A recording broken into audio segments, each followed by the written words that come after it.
Okay, Matt, are you hearing us? We'll get started with the special board meeting of the Committee of the Whole.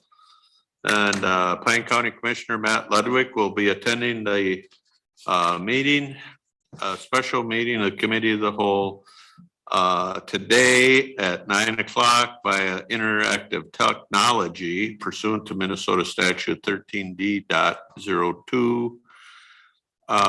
Commissioner Ludwig will be seen and heard from the meeting by electronic means and will participate from Staybridge Suites 2350, Commerce Drive, Northwest Rochester, a location open and accessible to the public. And the public is always invited to join these meetings remotely. If you're hearing me, you've already done that. So we will call the meeting to order. And we'll rise for the pledge.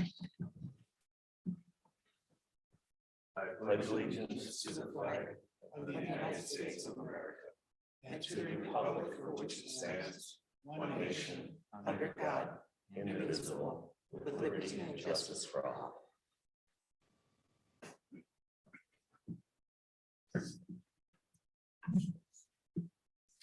Any additions to the agenda? Mr. Chair, we do have some additional information for the agenda, and there's some information on probation and then also a levy impact spreadsheet. Okay. And right off the bat, we're going to jump ahead because Pete Leibel just called me. Many of you know his dad, Bob, like about 92. Was able to make it to the fair this year, contract, even though he's double vaccinated. Came down with COVID. Looked like last week he was doing better, but Pete just called to the hospital now and things don't look good, so he will not be here. So remember Bob and that family. So Mark, we'll move on to highway. Last night.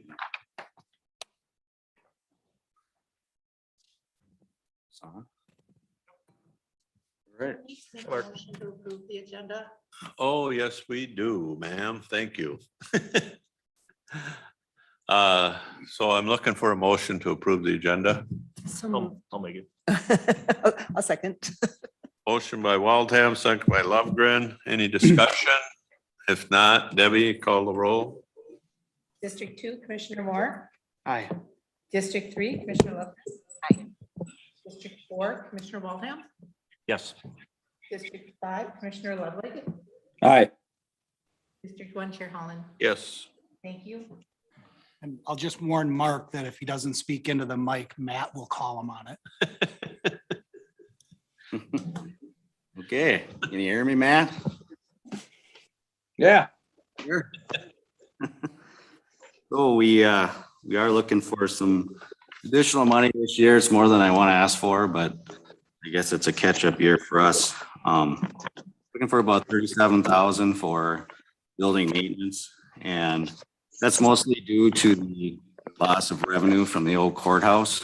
And then additional 200,000 for highway, and that is really on our fleet side. So 100,000 for vehicle purchase, 100,000 vehicle and equipment maintenance. We've got 32 full-time positions budgeted, so 29 for highway, 3 for building. We're down a couple positions in the last year or two, but this is kind of our baseline number of employees. I really wouldn't want to cut back on that. So Are we, is that sustainable, Mark? To be down, is that going to be, Well, is that the new norm? we're down technically another position right now, but we're planning on filling one of those. So we will be fully staffed to where we want to be. The 3 in building maintenance is what it is. I mean, Yeah. if we had 4, I don't know. It's one, if we lose somebody, it's gonna be tough, but I think we're all right. We're not overstaffed. And which, we don't want to be overstaffed, so. But I'm comfortable with where we're at right now with what's going on. I guess that's how I could summarize it, so. If that makes sense. So with 100,000 of that fleet money, our equipment budget would be 770,000. And the sheriff is asking for 6 squads a year to be replaced. Right now, we're doing 5. We're trying to get them out the door at about 100,000. The way they operate the vehicles obviously is different than, well, not different than my wife, but different than most of us. So they don't necessarily want them out there and having brakes fail or, engine blowing up and things like that. So that's 50 grand, for a squad and to outfit it. And then we're looking at a couple extra fleet vehicles for Kelly's side. She's got assessor and zoning, trying to cycle out some of her older vehicles. They're also the jail. So we're looking at next couple of years, a couple extra fleet vehicles, so we could reevaluate where we're at then. And we used to buy 2 tandem trucks a year when when things were a little cheaper. Now we're 1 tandem truck or 1 motor patrol. So, things are tired. Things just cost more money. And so we don't have to provide vehicles for all the staff that want them. I mean, that isn't an obligation, but I think it's something that we should continue to do and continue to provide a decent vehicle, especially for a lot of the, like the assessors do a lot of driving, zoning staff does a lot of driving. So I think that's important. Our construction budget is going to be over 9 million, which is a big year for us. So there are some additional expenses that come with that. And then we're asking to continue to put 25,000 a year into that building fund. It's I guess it's easy to not do that, but I think just having a habit of putting something in there, we're building up some money over time. So I would project this building will need a roof, in the next 5 years. Maybe there'll be money for that in there, so we won't have to raise the levy at that time. So we're kind of just, I don't have a specific project in mind, but it is just, I believe there's 10,000 a year still going in there from the city of Sandstone. I did. So. Yeah, from the sale of the John Wright Yeah. building. And that was like a 10-year? I can't remember. I must have been probably 100. Yeah. So that'll be going in there for a while. We used to put 75 in there. But we do have those bond funds that we're using to try to catch up on some things this year. So I think we're fine. But if we get out of the habit of not putting anything in there, then, it's hard to get that money budgeted back in. So when we look at the line items, on building maintenance, it's in your packet there. You can see our rental revenues down about 45,000. And that's just mostly with the courthouse, the old courthouse going back to the city. The good news is if you go down to the utilities, we're going to save. Obviously, we're not going to be paying any utilities for the old courthouse, and it's probably about $25,000 we're saving there every year. And then we're just generally, this last year and a half or two, we've seen our utility use down, and the jail's got a lot less people in it. There's less public in the building. There's less employees in all our buildings. So I am projecting some savings into 2022. So I think next year we'll really kind of see where we're going to be at. So I'm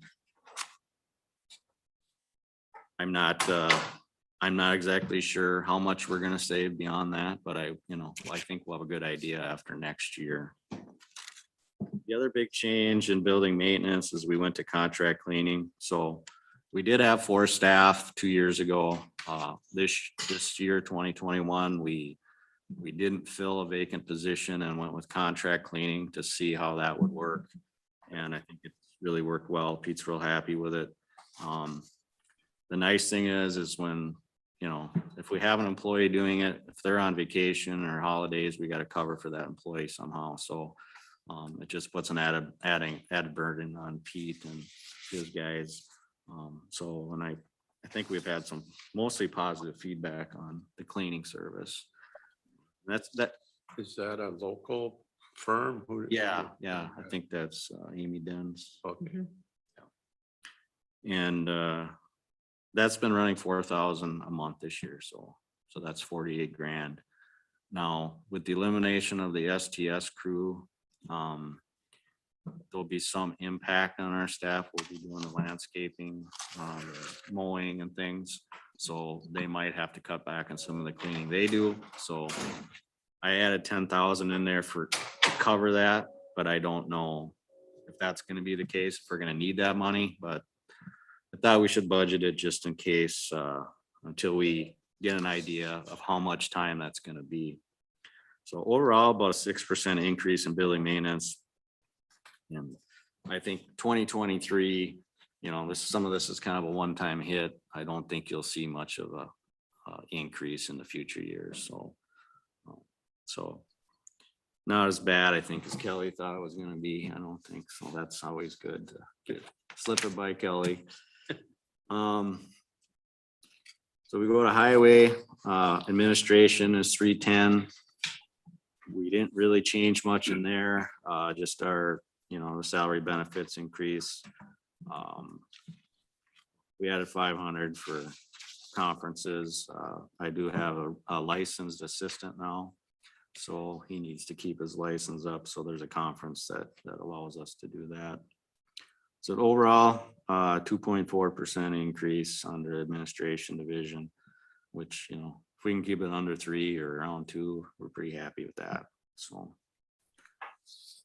on the engineering side, that's 320. You can see on the salaries there, we are filling a current vacant position, so we will be staffed back up. That's about a 10% increase. So the other big thing is our construction line item. You can see that's 9.25 million. That is really what drives our overall budget. So from year to year, you might see our budget go up 3 million or down 5 million or up 2 million. So it's a little different than most of the other budgets. So it's really not, you know, when we do the construction, there's a corresponding revenue from state aid typically, or federal aid, or now we have the sales tax. So that's what drives our big overall number. And you can see professional services, that's going to go up a little bit when we got more construction going on. We've got a materials testing, we got an inspection at the this is made. There's some additional design. We got two culverts and a bridge. So there's some design help we get on some of those. So that number drives up, but that's all reimbursable expenses for state aid if we need to do that. So, you know, if that number goes higher, then the reimbursement goes higher. So overall, almost a 50% increase in engineering, but it's pretty much reimbursable expenses there. On 330, our maintenance side, we didn't change much. There's 3 line items that are going up. Our rental agreements, our aggregates, and our culverts, and we had to cut those back this year. We lost the state aid. And so those are a lot of the activities we do in the summer. Our rental agreement is basically track hose, belly dumps, dozer, those types of equipment. And so we just had to cut back on some of that this year, but the graveling, we try to put out 30 to 35,000 yards of gravel each year.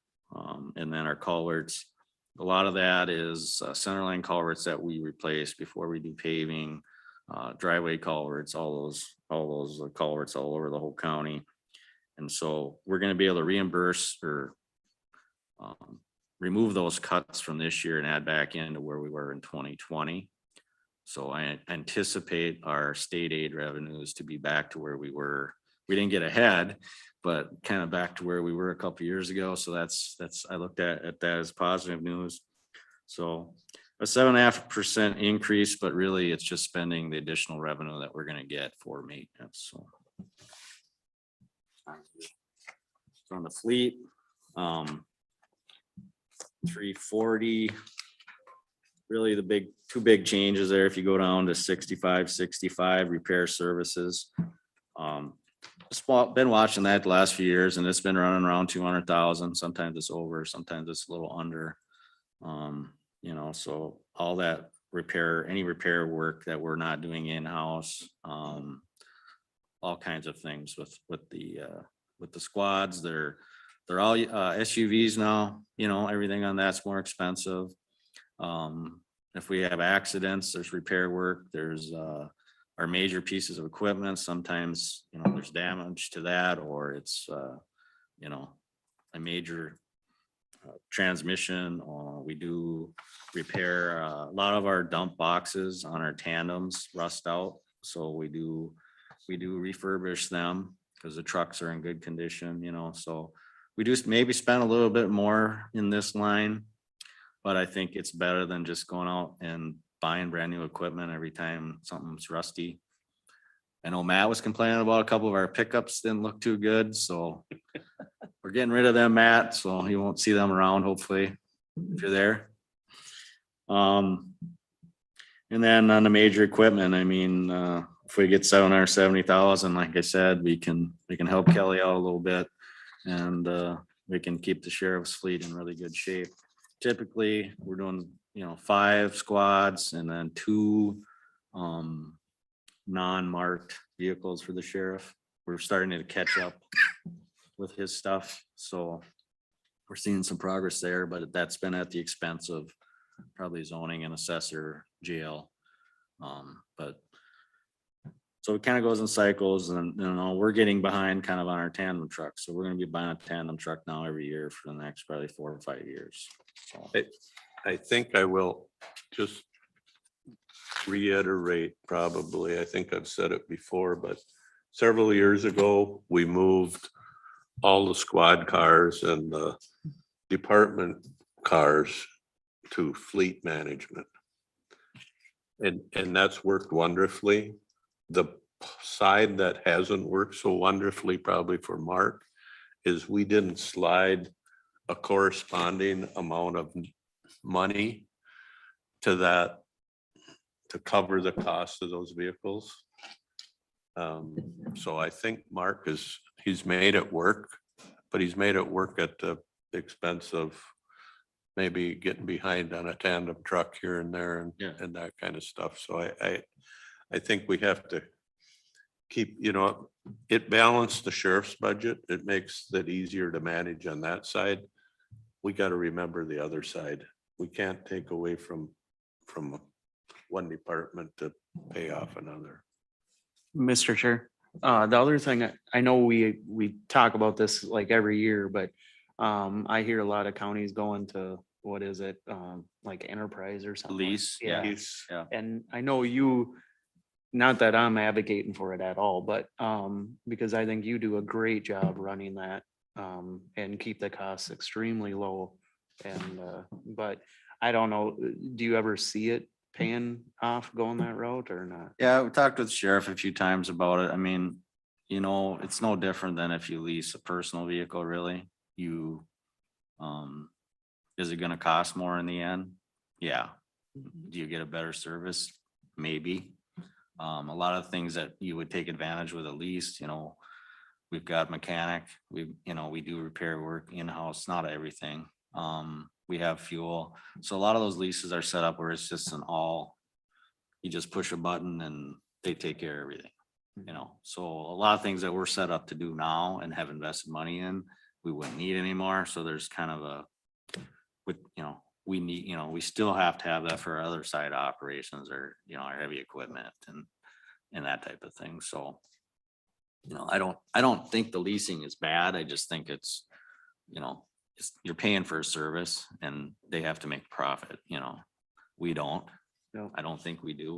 We're nonprofit, aren't we? So, yeah, I mean, I know there's some, I don't know if Chisago, maybe Isani, there's some counties around that are similar.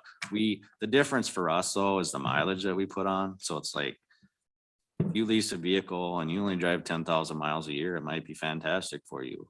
But if you drive 30,000 a year, it isn't gonna work out, you know, and so we've got such a big county compared to some of them other ones. We're putting so many miles on the vehicles that, you know, I think that's the difference for us is we've got so much territory to cover. So, but it's certainly an option to keep out there, I think, over time, you know. Yeah, I was talking to Sean when we had them floods up north and he said in 2 or 3 days, or I don't know, he put over 2,000 or 3,000 miles on Yeah. one of the trucks just in Pine County. Yeah. Yeah, it's, you know, It's, it's I 700 think- miles just on our roads, you know, I mean, it's, and them squads are covering Oh, yeah. huge areas up north especially, you know. No, and I, like Steve said, you guys do a great job and I just always hear that and it's like, well, I don't hear you saying that that's a way we should go yet or whatever. I don't think we should go that way at this point, but I mean, I'm not saying at some point, maybe it would make sense. But Yeah. I think the mileage thing is a big issue we would have. So, Thanks. yep. So if you look at our bottom line fleet services, it's about 2.1 million. And then when you go over here now to the revenue side, what you'll see is our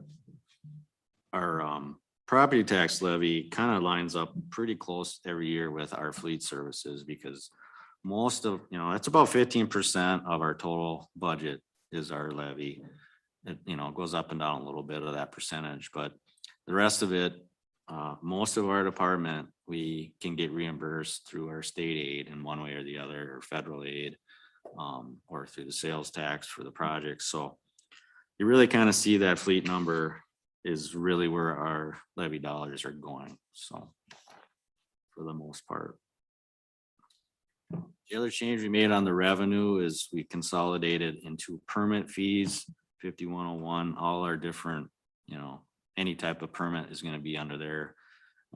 We started charging for permits, utility permits and some other permits a year or two ago, and it's worked really well. I mean, like when we have a paving project, contractors are moving in their plant and they need a overweight permit.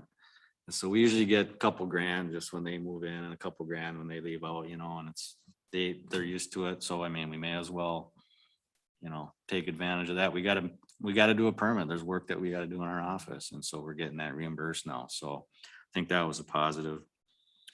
You see our regular construction and municipal construction are up, and that's just correlates with the project. So as long as we got money in our account, we get that money once we let the contract. And our municipal maintenance, I'm projecting it'll go back up 8%. So I think we're pretty safe on that. The other main item is down at the bottom. You see transfers out. I guess it should say maybe transfers in and out. And that's our sales tax. So some years we spend less than we collect and some years we spend more than we collect. And so to balance out our budget, we set aside in some years, like last year, we set aside whatever, 600,000 into our sales tax account. So it's just something we keep track of. There's no official separate account on that. And so in 2022 now, we're gonna spend 2.3 million. So we're gonna draw back out of that account. But if we don't show that in and out, then it's gonna look like we have a deficit of 1.1 million or we have a surplus of 595,000. So I've talked over with Kelly. She's had a few questions on my budget, and it's just one of those things.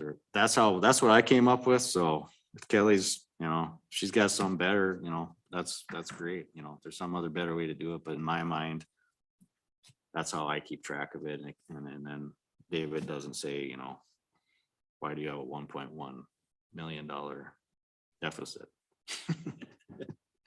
So a little over $15 million budget. And it's gonna be a big year, but we're looking forward to getting some of these projects done, so.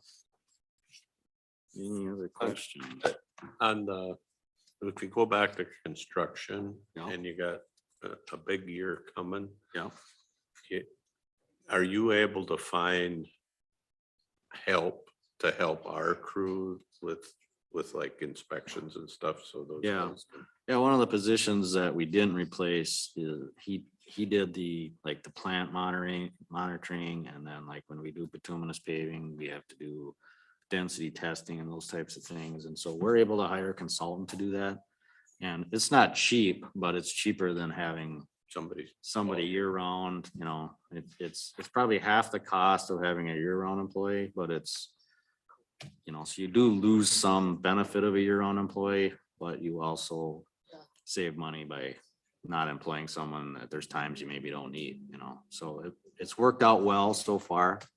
We'll get that extra position for next year. And I think, Well, the nice thing about it, doing it that way is that if you have a down year, then you don't hire the person as much. So. yeah, so most of the counties are kind of moving in that direction where instead of the state and the counties and the cities and the consultants fighting for the same people, we're working together so that, you know, we don't have to pay more. I mean, our techs now, I mean, it's $100,000 for all the benefits and the pay, and it isn't 50,000 anymore like it was, you know, 10 years ago. So we got to take a step back and say, what can we get?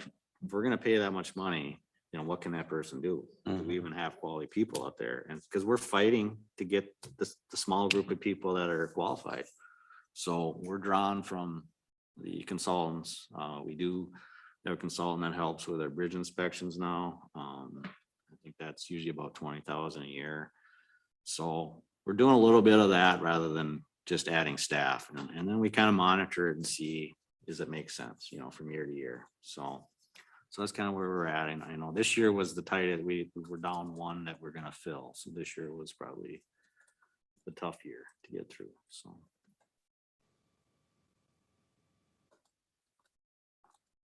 Any other questions for Mark? I got a couple. Sure. 3. What's, do you have, I couldn't find it on here unless I overlooked it, the building fund balance, the current balance, what you've got. I don't know, what is it, Kelly? Let me pull it up.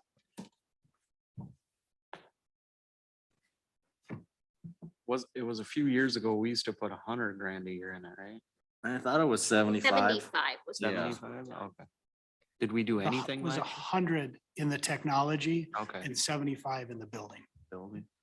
Yeah, so we got that 800,000 from the refinance, and that really kind of is taking care of some of the things that we were gonna do. So as of 12/31, the number. Wrong sheet. How long is the snow plowing contract for the buildings? Hotel. Another year, maybe? Do you know, Debbie? I don't know offhand for sure. That last year it got re-upped for 2 years.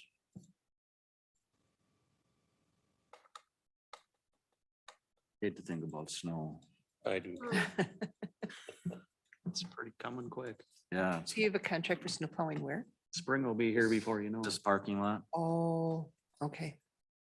Yeah, it's I think it was about.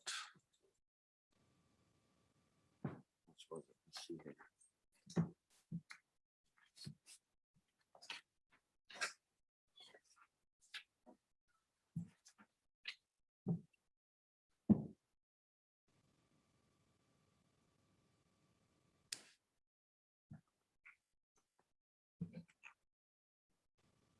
In our building maintenance, right? Would it? 18, I think it was 36 or it's 18. Oh, Yeah. It's a 2-year contract. yeah. So the building fund. Fund balance. Where's Pete when you need him? Vegas. He's in Vegas right now. It's gonna balance the budget. Yeah, he's, The building fund currently has a balance of 313,943. oh, good. And so that really got a boost from the solid waste commission, sent that almost $200,000 last year Oh, yes. of their capital contribution return that we put in there. Okay. So we got a real nice boost last year. So we're sitting pretty good there, because I mean, the projects that I'm thinking of, there may be 100,000 or 50,000 here and there, We're not gonna build a new building, so. And I was just curious, another question. Line item 65, 68, diesel tax. Doesn't it usually just come right off of your, or is it tax? The what now? Diesel tax? No, I think we pay that like quarterly. This doesn't, it was registered at 49. Well, we're different because we're a government entity.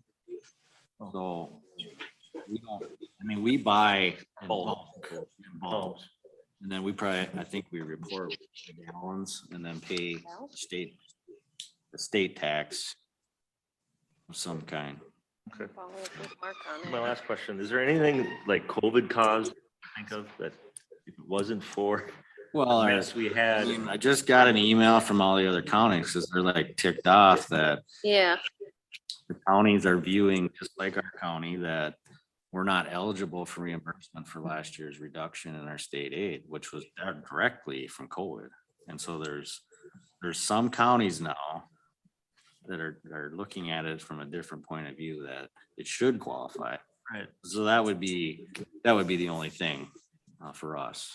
Have you had any, not to So I'm sure Kelly's getting the same information that all the other, David from the other counties of. That was really the interpretation statewide, is that money is not eligible to be reimbursed because you have to look at the whole county as a whole. Mhm. So where that goes, if that changes, I don't know, but that would be the one thing that was directly related to COVID. Otherwise, we didn't, other than hand sanitizer and masks, I don't think we had really anything. You need any more hand sanitizer? We're probably gonna need some again, now it looks like, doesn't it? Hopefully we didn't throw the masks away and We still have a cupboard full, so. We got a pallet you down at the fair. at the fair. We got a pallet. I know we got some from Walmart too, but. Yeah, so. Thank you. Yeah, Thanks, that it? All right, thank you guys. Thanks, Mark. Just to recap, because your detail doesn't show this, but if you look only at the net and highway, right? All you're adding is that $200,000, the 100 for maintenance and the 100 for acquisition of vehicles. Yeah. So Yeah, everything so else if is you covered. don't wanna, if you're gonna take some of that away, we would probably first just buy less vehicles if we gotta not buy an extra squad or buy one less vehicle. That's probably the first approach you would take. And then if there's, if we don't get anything, we'll probably have to cut back maintenance or revenue or something. So, we're not gonna be in dire straits, but I think we really haven't had a big increase under that fleet side for, quite a while, and so I would anticipate, like I said, for building maintenance and highway in 2023, that we would really not have much of a request at all. Typically, we've kind of been every other year that we come in and look for a little bit more. So 2023 would be a good year to come in and do my budget. So would it make sense to do what Kelly's doing with the election stuff and just start doing so much every year so that it's not up and down and up and down? Well, we are, but there ain't enough money to do that. Okay. We're doing like 4 fleet vehicles a year, but we got highway, we got jail, we got some others that cycle out with a lot more miles. Kelly's group got caught with a couple bad vehicles, and unless somebody comes to me and says, this vehicle's really, really crap, which they did at a certain point, a couple employees said, I'm not driving this anymore. So then we scramble. We don't want to be in that situation. So I think a couple extra vehicles will help us stay where we want to be. And we might not have to keep that amount we might not have to keep 6 a year, maybe we can get back down to 4 or 5 every year, and I think for the most part. But we've added staff, you know, in some of those areas, and so there's a need, so that, you know, that's probably part of it, is that when we added staff, we didn't add a vehicle, so we just had another used one come in, you know, so there's some of that, so I expect that's gonna level off, so. Yeah, and just specifically for 2022, at this point, we've added a sergeant in the sheriff's office that generates increase in the fleet size. And on the assessor side, based on the number of contracts that we're expanding to, there's another staff person programmed, and so that translates to another vehicle. So all of those decisions have the impact of trying to stretch that fleet budget further and further to the point where it needs to be expanded in order to keep up. Yeah, I mean, I remember when, I don't know, the assessors didn't even use county vehicles, so there's remember 5 that right day, too. there. Okay, you probably drove your own when you were an assessor, You huh? know, Darn mileage. zoning, we maybe had 2 people that were in the field, and now I think we got 4 or 5 even maybe, so we just have never caught up. I mean, I think we kind of know where we should be, but I don't want to come in and ask for $200,000. I really don't, but just kind of at that point now where it probably makes sense to do that. Doesn't mean it's gonna be easy. No, 'Cause that's where that $1.4 million is made up of these chunks of $100,000 and $200,000. yes. So I'm laying that out there. If we don't get that, you know, we will adjust. We gotta adjust, so. You make that sound really easy, Mark. You shouldn't make it sound so easy. We'll just. Well, I mean, they gotta Kelly's make going, tough "No, I need my car." decisions, and you know, if I don't get the money, I don't get the money. I'm not gonna go cry anymore. I might. Go to Go to the auction and buy some used ones. No, Are those the ones that went bad? Yeah, no, and then I think, the whole equipment, the whole equipment thing is, I look out 5 years, but after the first year, it's already changed, and so it isn't. We do not wanna, I mean, some counties, they just have a cycle, but they're gonna just replace a vehicle so many years, boom, boom, boom, boom. Whether it's a good vehicle or not, and if it's meeting our needs, we're not gonna replace it, you know, and so that's part of it, where it's not a exact formula, you know, but we definitely, you know, I know there's definitely a couple vehicles that should have been, you know, out. Some of my staff's gotta pay a little bit closer attention to some of that, because not everybody's gonna speak up, you know, so. Thank you. Thanks, Mark. Thanks. Good luck. thanks, Come on Mark. back if you want. Harry, you're next. It's entertaining.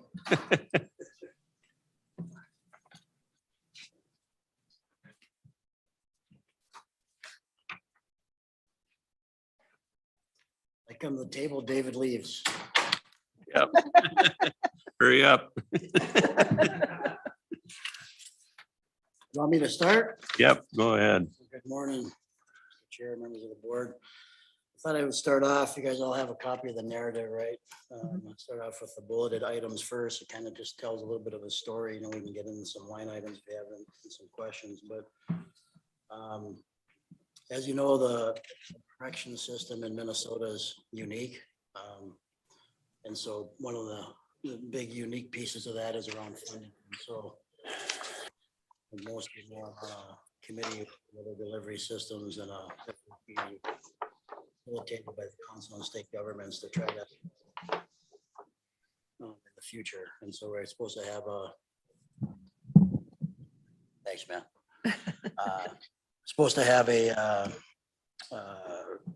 recommendation into the legislature December 15th. So we'll see what comes of that. But the way our CPO, County Probation Office formula works now is you're supposed to get up to 50% reimbursement, or 50% reimbursement is what it really says. And we haven't gotten that since 1996. It's usually about 29%. Was it 30 or 29% this year, Kelly? But you know, I project a little bit lower because of that, because it's a moving target, never really know what we're gonna get in, and so we got 168,000 in this year. It helps, but it's nothing close to what the state should be obligated to pay. Local corrections fees, there's statute that says we can assess corrections fees. Some people commonly call them probation fees. It's really not a fee to be on probation. It's a fee for service type. That was put in a statute 20 years ago or so. Our agents do a good job of collecting that money. That helps. It really ends up paying at least, a good portion of a salary. And last year they collected $52,000. Already at 72% of that this year. According to Kelly's math, new levy dollars of probation this year would cost about $76,556, which is $57,931 salary and benefits. 2022 would be the first year that the juvenile electronic monitoring line item would be moved from Becky's budget to mine. That's $13,000. It's an easier accounting piece for Becky's folks as well as mine. We're the ones that use it, but it's money well spent. Electronic monitoring keeps kids out of detention. And we save a lot of bed dollars every year, and you hear that when I give that annual report, keeping a kid in the monitor in the community. And so that $13,000 increases my budget slightly, but again, there's really a big cost savings to that in the long run. A few years ago, we increased the line item for training to what it's at now, $6,450. We really kind of get that offset with the money we make from our DWI program, our COG skills programming, and driving with care level 2 programming. We've been able to really do some good stuff for staff. The PIC counties collaborate on a lot of training as it is, and so we're able to go to a lot of no-cost training through either the PIC or the DOC. But we have supported, obviously, our own conference. We have a good number of our staff going to the macro conference here in a couple of weeks, and just got a staff that just came back from the National American Probation and Parole Association conference. Those are obviously big perks for staff, and I think goes a long way in terms of them wanting to stick around. I work with Becky every year to look at what we should allocate for out-of-home placement. We were allocating less and less, I think, every year now for security detention. Put 110,000 in that for this coming year, and more money for non-secure placement opportunities, 170,000. So this is really, again, in line with our mission of Project Rise and trying to keep kids in our community and more use of our evening reporting center. So our budgetary increases for 2022, really personnel. The good side of that is the stability in the office and the dedication of the staff. In 2019, we came over from the state system and over to the county, and then worked with David and kind of figured out where probation made sense to fit in all that. And we have 2 career agents in the office. One of them is really kind of grandmothered in from the old system, from the state system. And so we won't have the other career agent, for example, at the high end will never make the amount that the other one's making right now. But the good thing is we haven't had turnover in probation officers here for 3 years, I think. In my first couple of years here, we were going through a few of them like hotcakes. And so, and it used to be where we would come in and talk to the board and say, we're training people up for the metro, and then they're going to the metro when they get enough experience. That doesn't happen anymore. It's people like working here in Pine County. Also the board's, take on supporting, virtual opportunities and telework has been a big thing for personnel. So it may cost a little bit more in salaries and benefits. We're seeing the product, rather than having to train a young agent all the time that doesn't have any experience, comes right out of college. Now we're getting some some veteran agents that not only are really good at their job, but they're also have been really visible around the state through statewide committees and initiatives. So I take pride in that. We have a caseload workload grant that we get through the DOC that pays just about $60,000 towards one position. That was just renewed for another couple of years. We continue to tell them that that's not enough, but they don't allow us to ask for more money on that to kind of freeze that amount. But again, hopefully into next year, we'll start to have a better way of doing things in terms of formulas and money. But we have a line item in here for community alternatives. We got a couple of years ago, $14,000. It's been underutilized. COVID was a big hit to that. It really, I think, is one of the unique things in Pine County, especially with our Project Rise work. It allows us, and I have a little story there where, I supervise our habitual truants, and I have a girl who largely is raising herself. And she kind of has popped around, at least 3 of the 4 school districts. And a barrier to her has always been getting, she's going to go to Empower at Hinckley. How is she going to get there? And so this line item, for example, has allowed us to buy gas cards. And so the deal was, if you make academic progress, you can come in and get a gas card. And so that helps for whoever's giving her rides to make sure she's making it to school. If she doesn't go to school, she doesn't get a gas card. I asked her in court one day, would you ever want your driver's license? And she said, yeah. I said, well, what about if probation paid for it? And she cried, and she actually followed through. She followed through on her own, just called me last week or texted me last week and said, Terry, I got my permit. This kid would have never got her permit.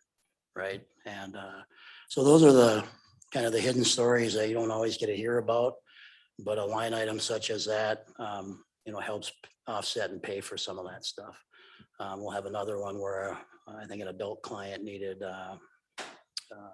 birth certificate or whatever. And some of these people just don't have any money, and our juveniles, even less. So that's been good. I've been encouraging the agents to do more with that. But so again, hopefully as the world hopefully gets back a little bit closer to normal, we can use more of that funding. But just having it there has been a blessing. So we have underutilized restitution community service where kids can, it's kind of a fund for when a juvenile gets assessed restitution. We can set up community service for them and then draw from that fund to help pay for that. We have, I think, 1 or 2 kids doing that as we speak. And so that's been good for enable a juvenile who truly doesn't have the funding to try to pay off some of that restitution that they owe. And then transportation, juvenile services, we also have 1,000 in there. That hasn't been utilized a lot, obviously, because of COVID, but it's been important to, if a kid needs a ride somewhere or whatever, that we're able to draw from something. And I think initially when Kevin Glass set that up, he kind of had talked to Becky on how they do that in HHS. And so just an opportunity for us to help out those that don't have any rides. We have 3,000 in our office safety supplies budget. We replaced 2 vests this year. We're going to, our vests were aging out, so we needed to replace them anyway. And so we started with our high risk adult agents, and they both are getting new vests first, and they're able to get vests that fit them. So they got fitted for those. And so rather than just having the big clumpy vests that aren't always so mobile or agile. So OC spray, we just had to replace all our OC canisters and then search gloves for agents that wanted protective search gloves, so you're not digging into something that can hurt you. So that's kind of general overview. Staffing, again, we have 10 staff total and then 2 contract staff with the evening reporting center. The DOC runs what they call a new agent formula. That was just handed to us several months ago. Pine County is still technically 1 agent down. But I'm not asking for an agent. We don't, we're fine. We have our biggest stressor in terms of caseloads continues to be our pretrial work. There's just a lot of pretrial cases that, and they've had for quite a while, especially with the slowdown system. For quite a while. And so I think we might have one or two high profile cases on right now. But again, it's, roll up our sleeves and we'll deal with it. Sometimes, it ebbs and flows. So have some agents kind of doing double duty between juvenile work and adult work by necessity. And so when our juvenile numbers are down, they're hopping over and those adult agents that are kind of a little bit overworked. So we'll make do there. So with that, I'd open up for questions, or if you have any specific line item you want to ask about, or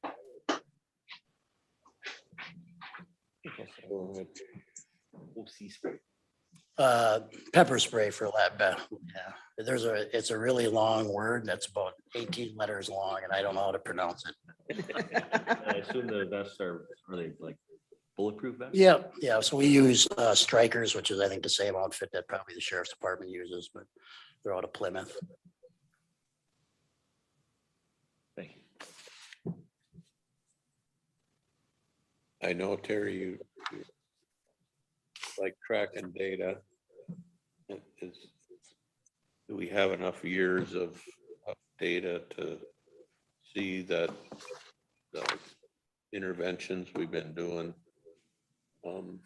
starting to pay off?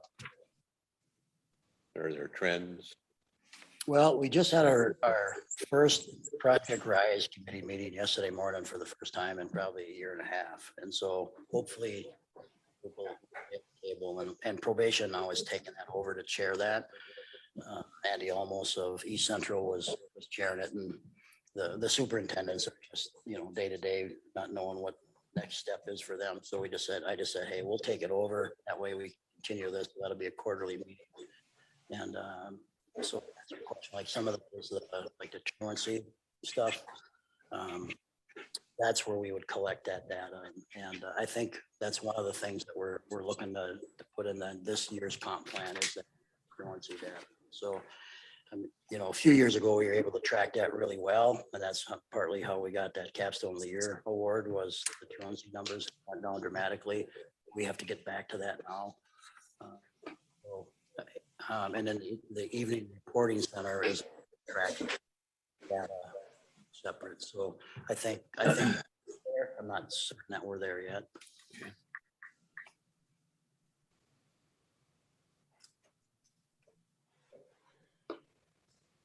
Any other questions? Matt, you got any?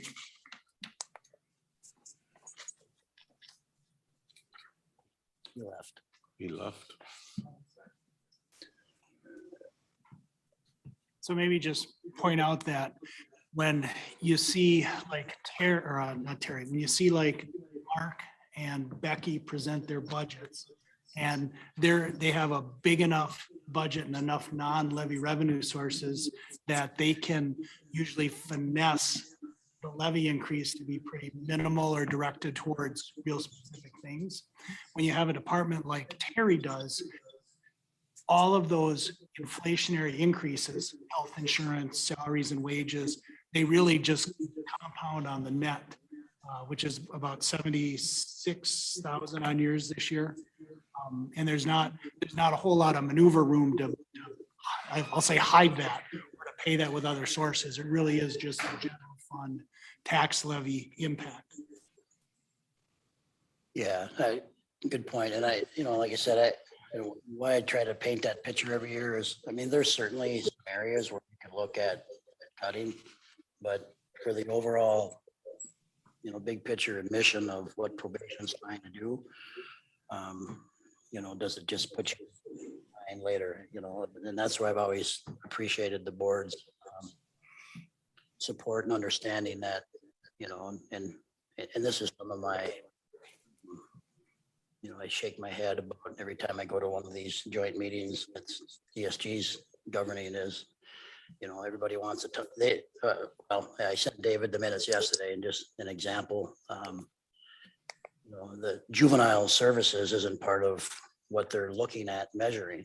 And so that's obviously near and dear to CPO, near and dear to everything. If you think on the front end, you don't have to deal with them. You talk about, when you're talking with the big dogs of the corrections world, they just kind of want to talk about dollars and cents and high risk and parolees and those type of things. And we forget about what we probably all came into this business for, was to help people and to help kids in particular. And I think that gets lost in the conversation. So kind of the same thing with our local budget here is, we could cut and save 20, 30, $40,000 somewhere. But then you have more kids that are in placement potentially because we're taking away opportunities on the front end.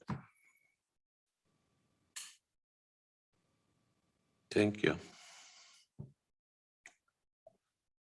Anything? Thanks, Terry. You're welcome. You. Thank you. Easy.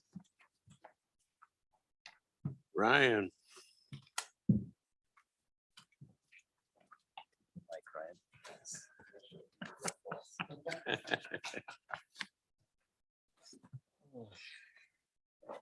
Thank you, Mr. Chair, members of the board. I will be presenting today on the 061 budget and the Fund 43 Technology Fund, but we'll start with the 061. I do have a couple sheets in your packet. One is just the breakdown of line items and the other one is just kind of a quick overview. So I'll read through that quick. Please stop me at any point if you guys have questions. So 3 main spending areas of IT. We have personnel for 4 staff, services and maintenance, and hardware and software.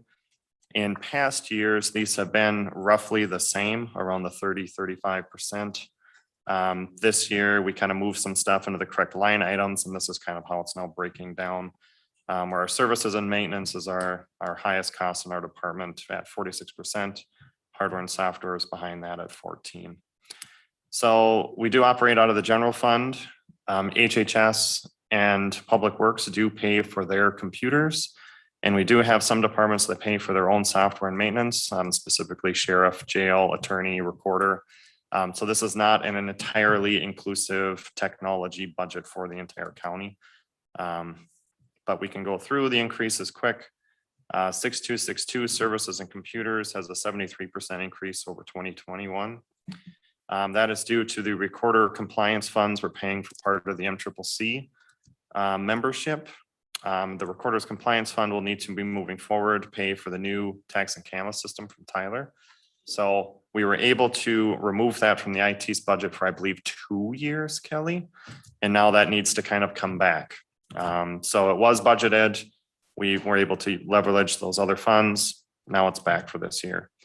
In 6311 repair and maintenance, we have an 81% increase, but it's really not that much of an increase because all we did was move our Office 365, which is 109,000 a year, to this line item from the 6660 equipment and furniture fund. So that's really not an increase that was already budgeted. We just moved that to a different line item, which kind of messes with the numbers. So for the decreases, obviously, since we moved that 109,000 out of 6660, we have a 26% decrease. But the big increase in that, which is why it's not $100,000 decrease, is the computers that needed to be added. We were able to leverage CARES funds last year and this year, so we didn't budget for any computers this year. So now we need to budget for them again. So we were budgeting about half desktops, half laptops, and we were getting desktops for about $600. So we're able to get them for a relatively good price. We buy off of the state contract and the volume purchasing, so we're able to get a ridiculous deal on computer hardware. However, with COVID and everything else, we're no longer buying desktops if we can. The only departments that will have desktops moving forward will be the sheriff and jail. They have deputy stations here at each district, and then the jail obviously has them in the jail at specific stations, so laptops don't make much sense. However, with CPU shortages, supply chain issues, everybody else wanting laptops, the cost of all of that has increased significantly. So whereas we were getting $600 desktops and $900 laptops, now we're not buying the desktops and the laptops are $1,200 and the docks are $300. So we kind of have this like double effect of all of these things that just kind of makes that cost go out of control. Because I believe we were budgeting about 40 to 45,000 and now it'll be 70. So that's kind of the main increases. The only other two significant ones that I wasn't able to kind of balance out with other things in the budget was $11,000 increase from the state for our internet and security and a $6,000 increase in the AS400 maintenance. We had bought that brand new 3 years ago. And we bought 3 years worth of maintenance with it, assuming that we would be on track with the new tax and camera system before that time happened. But due to unforeseen circumstances, we are not. So we'll have to continue paying for the maintenance starting in August of next year. So that is kind of a high level overview of the entire budget, which comes out to an increase of 160,000 or at 21% over 2021. So it's kind of unfortunate that we have both MCCC and the computers that come back into the budget at the same time, which kind of makes up a huge amount of that. So in 2021, we did have a 0 flat increase over 2020, which we were able to budget with not buying computers and some other things that Kelly was able to help with. So we are able to leverage other funds. The Recorder Technology Fund is going to pay for roughly 135,000 worth of data center hardware and building UPS units. For ARPA funds, we have no current plans because we did leverage a lot of money out of the CARES Act in 2020 for laptops, AV equipment, firewalls, teleworking solutions across the board. And so that would bring me into the technology fund if we want to just quick overview that and then we can stop for questions. I do have a question. Sure. Especially the computers. Mhm. Wouldn't they be ARPA eligible? Or is that gray area? To me, we can be real creative, but like with the CARES Act, it was easy because it was work from home, great, pay for it. Where ARPA doesn't have that language. The ARPA has that language of making facility improvements and things. So I mean, we could somehow be creative, but yet it's not nearly as clear cut in my mind. Right. Yeah, the only thing that I've heard other IT directors around the state reference for ARPA is cybersecurity. Yeah. But we were pretty much set with what we've got already with that. So there were some small counties that had nothing and they were able to leverage ARPA. But that seems to be the only thing that I've seen go around that, IT could take care of the CARES Act, no problem. But the ARPA one seems to be more out of our realm. So with moving to the Fund 43, because we had all the CARES Act, I usually have a 3-year plan for the Fund 43. We were able to wipe out everything in the next 4 years using CARES Act because that all needed to be replaced, but we were having trouble paying for it. So historically, we budgeted $100,000 in that account. Last year, it was reduced to $25,000, obviously to reflect the use of CARES funds. And to balance the budget. We have paid for large projects and it seems like it's just the sheriff's department. So I wish Jeff was here. But the Circuit RMS system was north of 400,000 was able to be paid out of the technology fund. And the squad and body cameras was north of 300,000. Obviously projects that need to be paid, with net 30, very difficult to come up with that during a budget season. So the technology fund was created to pay for large projects like that. And like I said, due to the CARES Act, we were able to update the projects that are on there. And I think we had the bond refinance was able to take care of the jail camera system. So we've had a lot of different other avenues other than the technology fund to pay for large projects over the last couple of years. So the correction on your sheets, the approximate balance of December 2021 is 31,000. I think I have August of this year. So that's the approximate balance at the end of the year is the 31,000 plus the 25,000 budgeted would give us a total of 56,000. Currently, there is no projects for that money. However, we have no shortage of departments that randomly come up with stuff with, that cost a lot of money, so. So I'm not planning to spend that down because we'd like to build that back up. So that's a quick high-level overview of both of those funds. Are there any other questions? Question? Yep. Like how many, I have this problem at home, that's why I'm asking. I got a desktop sitting on the desk. It really doesn't get lost, stolen, damaged, broken, whatever. Right? Mhm. But you're stuck to the desk. Do you go through a lot of laptops? A lot of them get damaged just because of how they are? Like, Yep. This thing has already been broke twice Sure. again this year, just because. So inherently, a desktop versus a laptop, desktop's gonna sit on a desk for 3 years and never get moved, and it's gonna be fine. Laptops get hauled between cars, they get left in a car, someone drops it down their stairs at home. We had several of them when we first started working from home, where it seemed like someone had left the pen on their keyboard and then shut the laptop. And so then the screen's broken. So we usually are on a rotation of computers for 3 years because that's the warranty that comes with them for enterprise. So we can call up the vendor and say, hey, we have a broken computer. They'd send someone out, replace all the parts, and then the laptop's back up and running. But I'd say we probably went through 18 laptops in the last year, which is significantly more than we've ever gone through. At that, you can reuse the docking station, of course. Yep. But you have the, $1,200 times 18. And insurance covered it usually or no? Yep, so that's what the warranty's for. But when we've had things that have been stolen or broken a different way, we use MCIT, our insurance provider, to go through stuff like that. So, Don't you think that you've gone through more computers because more people were having to go home? yes, And- absolutely. I mean, there was just way more. I know I had to go home for quarantine and it was just, I had to call you because I had the desktop and then you Yep. had to set one up for me so that I could take it. So I'm supposed to be in quarantine and I think I was here for 2 hours waiting so that I could take work home. Yep, we were trying really hard to get you out the door. I know, I know. So yeah, this way you can just pack them up and go. Yeah, so that's a lot of people that didn't really need to work remotely before that we never would have identified. Need that ability now. We never know when the next person's gonna need to work from home. So that's why the plan is to get as many people laptops as possible as their main computer, so that we're not trying to set up computers when people say, hey, I need to go home for 2 weeks. So. Because I figured this would have been over by now. So. Right.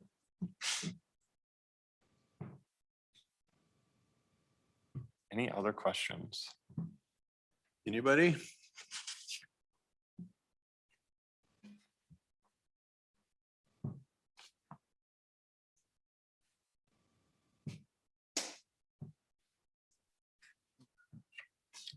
Thank you, Ryan. Perfect, thank you. Thanks, Ryan. Hey.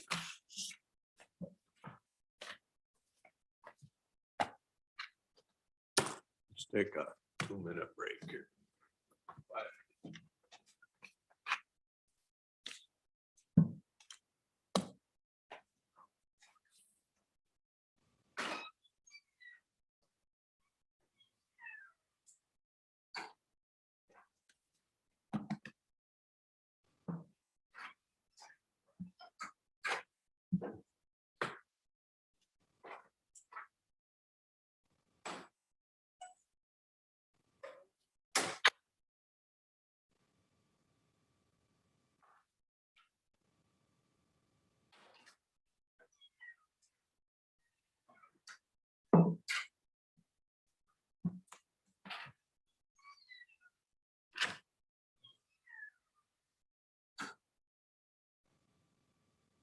That door could use some WD-40, doesn't it? Yeah. Well, Josh, are your kids ready to go back to school? Nope. We don't even have clothes for them. They're in boxes somewhere. I don't even know. They could do distance learning. Oh, No. boy. No, Your wife would jump we up. don't have no internet either, so Oh, so it's going well. How's the house coming along? it's gonna be there pretty quick. We started tiling, Oh, flooring is supposed to start any day. all right. There's light at the end of the tunnel. Dad said someone was there getting water from him to get the well working. I don't know. Oh, You gotta- the promise. Prime it? Prime it. Oh, okay. Oh. So I don't know, that must be does the plumber get the well going? I think the well guy. I was gonna say typically it's the well guy. Is it? Sometimes it's the, And they're they work supposed to, together. like when we drilled our well, our second well,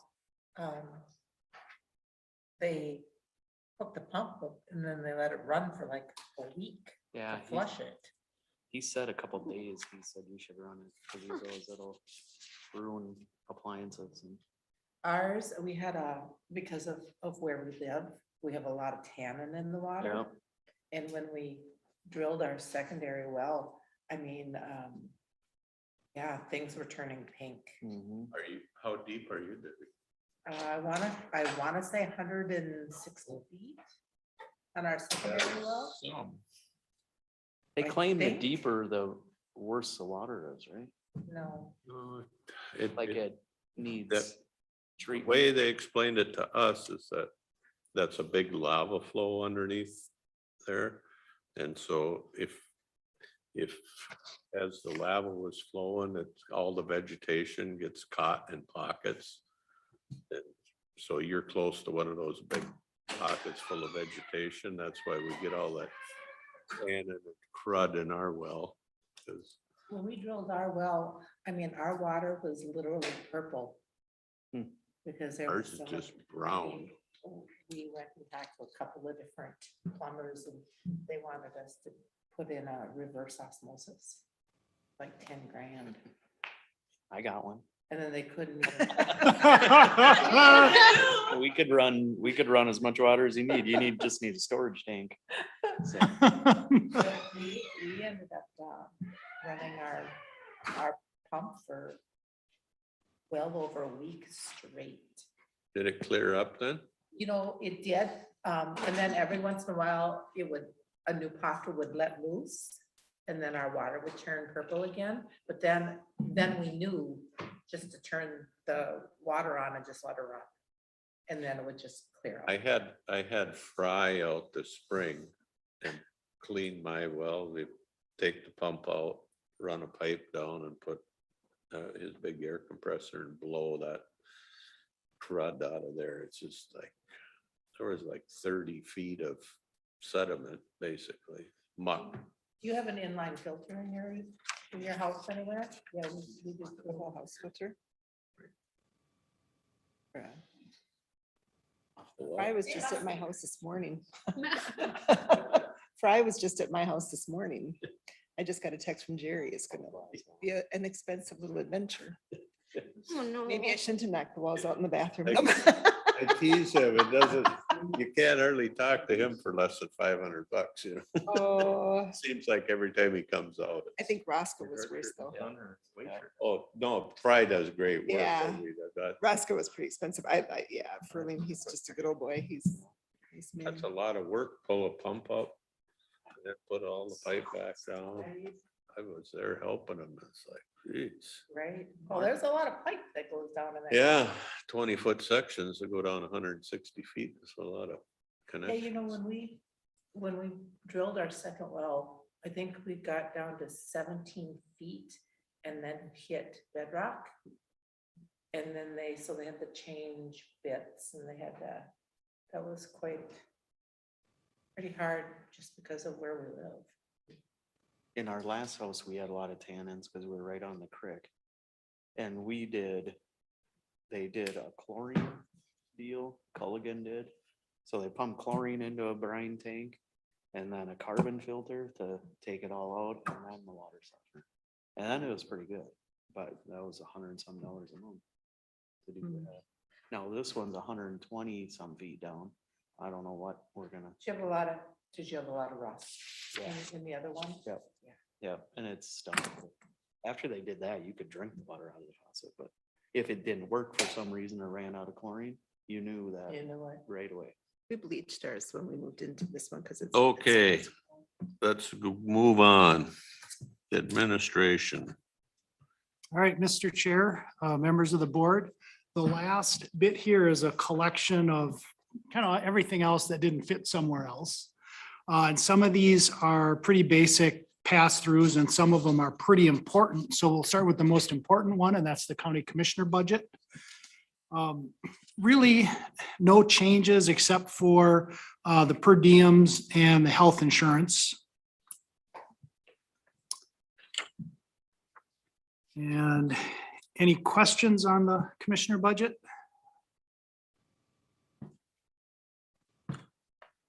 I think it points out the fact that how one person or two people, I don't know how many, in a small department, just by choosing health insurance can change your budget a lot. Nothing else changes. No more work gets done, no less work gets done. It's just a fact of life. No, I think that's the perennial struggle in Yep. budgeting is. Yeah. The next one, central services, is the postage machine. It's just to account for that. And so it's a net zero. County administrator budget. So we have 5 full-time and 1 part-time person captured in this budget. The part-time person is Roxanne. And then the full-time people are Jackie, Jen, Jessica, Debbie, and me. And it's pretty flat. We're adding a little bit of money for training to account for Leslie. Leslie's cost is captured in the ARPA funds for the most part. And then there's a little increase in the telephones, and that's primarily driven by, we just have more people with cell phones now because of the mobile work. So overall, the net is a 4% increase, or just almost $25,000. As we move away from ARPA, if you look in the future, will Leslie's salary, will she remain in the administrative end, or will that, I suppose that depends on what we do with Yeah, I don't, so HRA and all that stuff.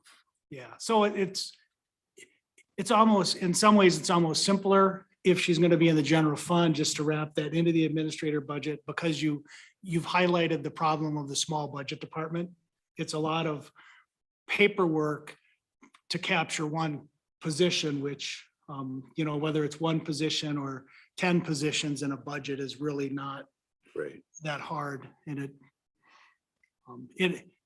by having some consolidation, I think it's also easier to capture the variation. So you're not budgeting, I want to say, extra on all of these line items, which has the impact of inflating the budget more than necessary, because you're at the bottom line, the budget is an estimate of revenues and expenditures. And so to aggregate the guesses, you get a more accurate number. The law of large numbers, I think, is what I'm trying to explain.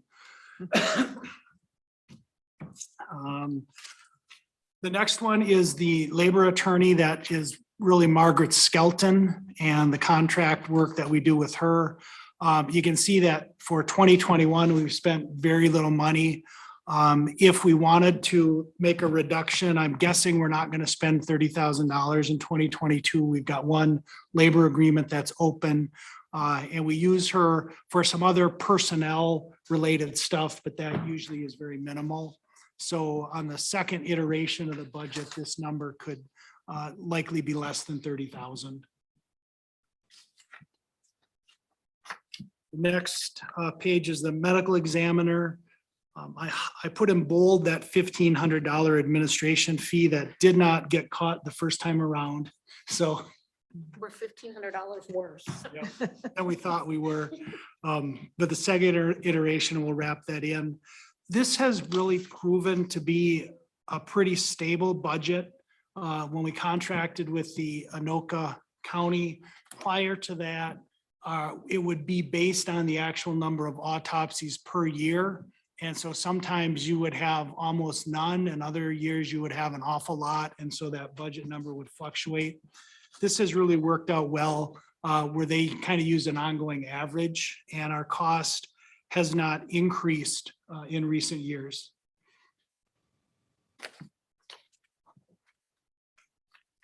The library.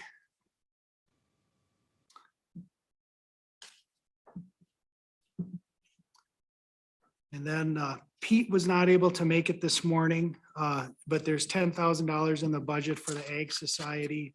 And that's been constant for as long as I've been here. It was the same as the Historical Society for many years. And somehow the Historical Society made a better case for Oh, they, more yes. money. Yeah, so the Historical Society is 25,000, right? I think. Yeah, Needed a place to go was what that was. Yeah. So the fair, if they lobby that, if we can go have meetings at the fair, then. Maybe we could put an HHW or recycling there you go. something over there. Yeah, there you go. The fair probably does have the capability to manufacture some revenue. Well, now is the decontamination site, that's on fair property, or is It's that? on the DNR. Oh, that's DNR. DNR owns it. I Yeah. thought You guys own, or the fair did. That was an ordeal. They don't. It was many hours of research of who owns that. Oh, that land, yes. Yes, So what was the resolution? The the DNR. DNR owns that. If not, they're City taking owns it, right? some, the fair owns some. Right. There's still some on the west side of Wagers Park that's in question. So the parking lot then on the other side, that's still fair property, right? Yeah, On the that north wedge side. where they pile snow.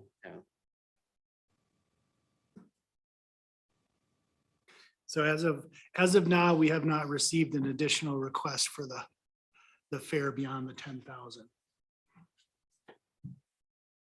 The Snake River Watershed, that 9968 has been fixed probably since the board was formed.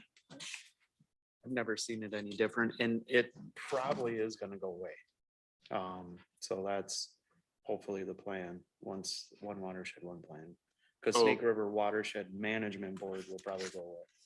So I'm assuming that money goes to pay for the salary of the person who keeps everything going. So when you go to the one watershed, one plan, will that same person be the administrator of the? She isn't now. It's the environmental person, what is it? Environmental Services? Services Service, person for yeah. Kennebec County. for Caneva County, and they charge 25 grand a year.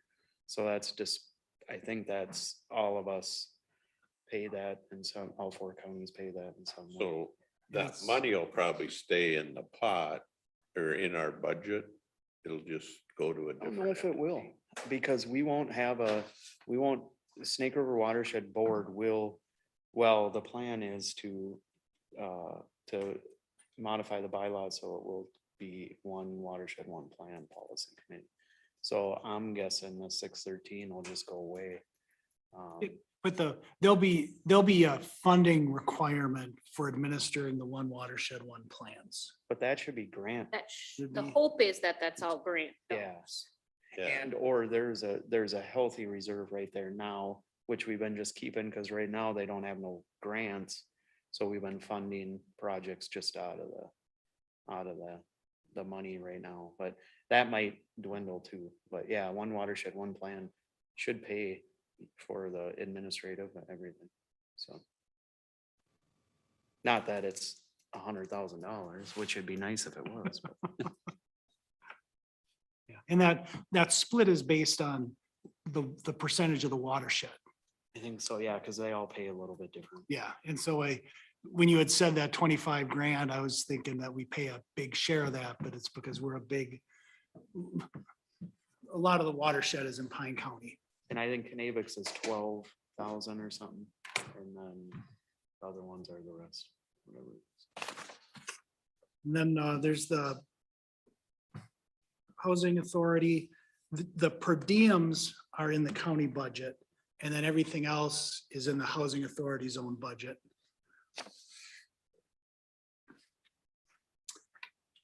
And then the last one is the Central Minnesota Initiative Fund. This is in essence a donation that we make every year.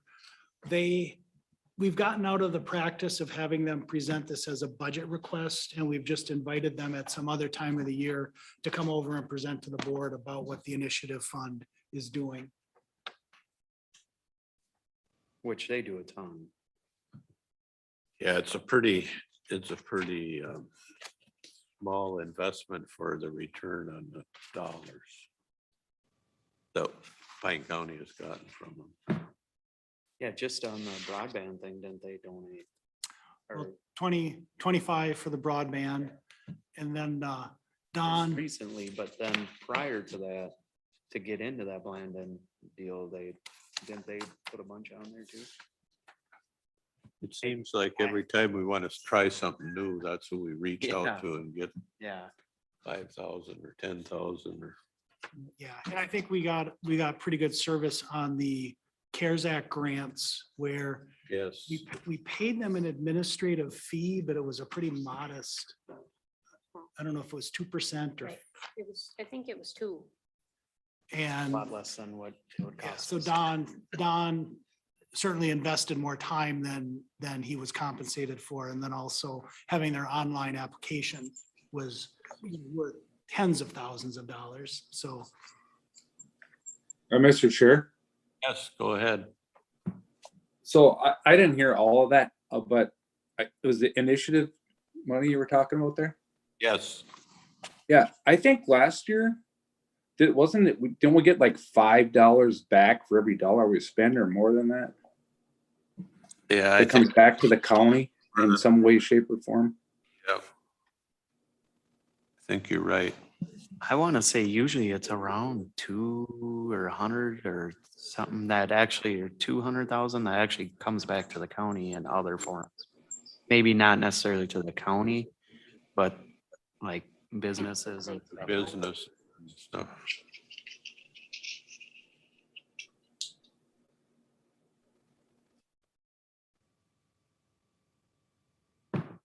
Another thing I want to point out is our negotiating committee. And probably a dozen years ago, we used to hire this labor attorney to do our negotiations. And I believe the last year that we had that attorney firm hired, it was $165,000 to do go through negotiations. So hats off to our administrative team and our negotiators.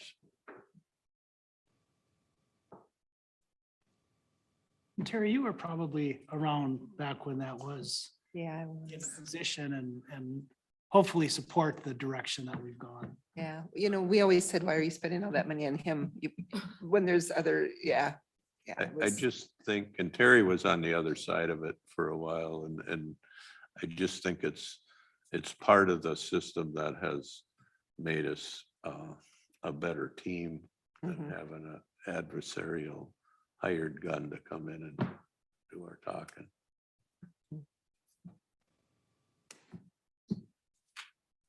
So that completes the budget request presentations. And so from now until September 30th or 31st, whatever the date 30th. is. There's no 30th, till the end of September, the county board has an opportunity to decide upon a preliminary levy. And that levy, once it's set, cannot be raised, but it can be decreased. Mhm. Historically, I think the county board has set a levy without having a completely balanced budget with the idea that the gap was manageable. And so that you don't, what I'm saying is you don't have to balance the budget by September. You just have to have confidence in yourselves that you can get it to balance by the end of the year with whatever levy you set. And so in the packet, or not in the packet, but subsequent to the packet, we did distribute this levy impact worksheet that gives a little insight as to if you were to levy an amount of money, what would the impact on different properties be? And so I don't know if now is a good time to look at that or talk about that or have general conversation on the idea that we're about $1.4 million out of balance. And in my mind, there's no clear, easy way to balance that budget. If it were, $100,000 or $200,000, those are manageable numbers. 1.4 is a big number. And so it's going to take some work to get that to balance. If the board has clear preferences of things they've heard that said, we like it, but we don't think we can fund it, today is a good time to have those conversations. If there's questions about, what you heard or why you heard about something, today is a good time to ask questions about, can we get more information on something if you're struggling with where you might want to go. Does that set it up okay, Steve? It does, and I think I'm not different than anybody else. I think about this stuff, but I appreciate the work, Kelly, that you do, because it helps me understand what I'm doing to my neighbors, and if I use myself as a typical place. And it's always interesting to me that a 3% levy increase to me is completely different than it is to Mike Sauer in his hardware store or Chris's grocery or pick a business. Mine is a little bit of an anomaly because my value went up 46,000. So It's- part of an experiment we did in our township But cost that, me money. that's not from that anymore, because that was your Oh. 2021. So Okay, this is, that 46,000, your value's going up is just because of the market value increases. okay, You already got hit with that $50,000 okay. experiment, Mine's went up almost 100,000 in 2 years, right? which is kind of where the market has gone, which is hard for people to swallow if they've lived in the same house for, in my case, 29 years. Didn't change a thing. I poured a new slab in front of my garage. That was the problem. That was the problem. My windows got older, my doors got older, my kitchen cabinets got older, and my value's going up just because you don't have to be a rocket scientist to know that when you see a for sale sign between your house and town, and 2 days later or 1 day later, there's a sold sign on it, and then you find out that they got, they ask 150,000 more than they ever thought it was worth, and somebody made them an offer 25,000 over that. That's what has been happening in our market. So That'll reflect next year. I don't, It's surprising when we're looking at our ratios though, compared to our 2022 values. For residential, we're sitting at like 92%. Oh, So really? it's not actually, our 2022 values actually aren't sitting so bad Good, compared to the new sales. good. the other thing we've kind of taken a look at over the years is our tax rate. Our tax rate is never going to be what Aiken County's is, because their tax rate is about 37%. But we've tried to keep it under 60. It was 67 not too many years ago, I believe. So I think we've been doing better in that regard. Certainly better than if Kanabec County, and Josh always points that out to people, is if you had the same value house across the Kanabec County line, in order to raise their tax rate is about 112, I think, %. So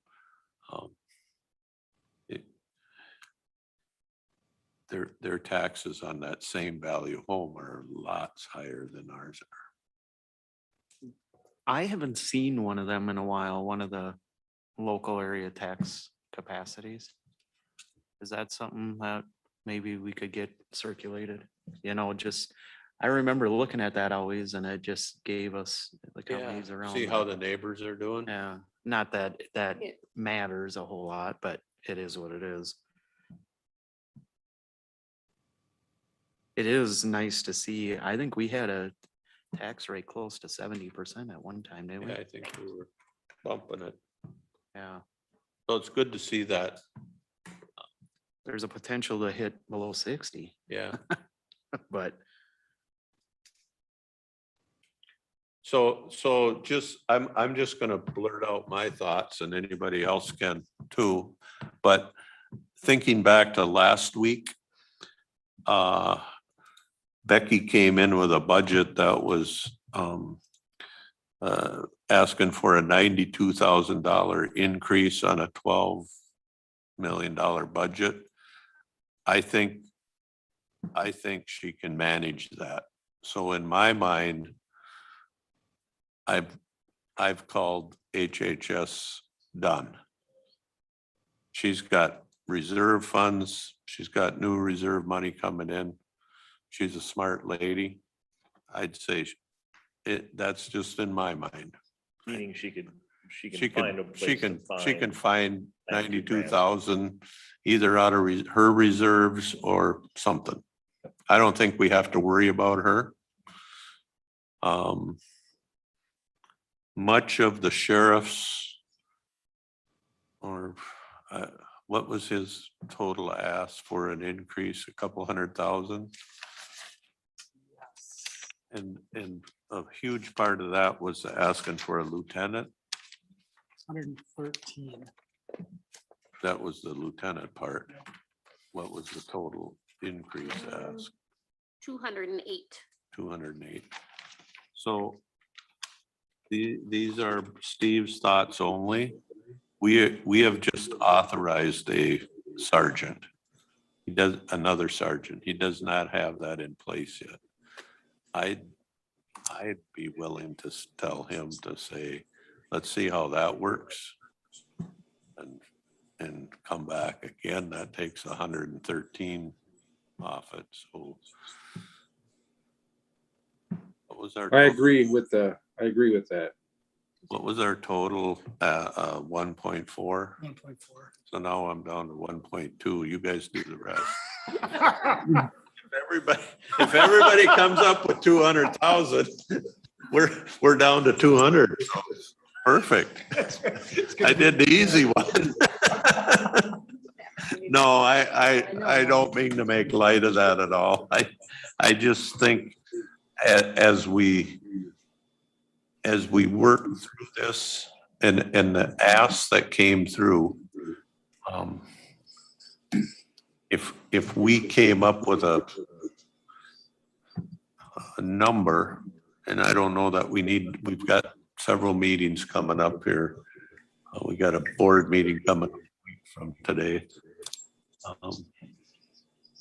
I kind of got a number in my mind of what I'm willing to do for a increase or decrease or stay the same or whatever, but I have a number in my mind where I'm kind of willing to go. And then I think it seems to have helped staff in the past.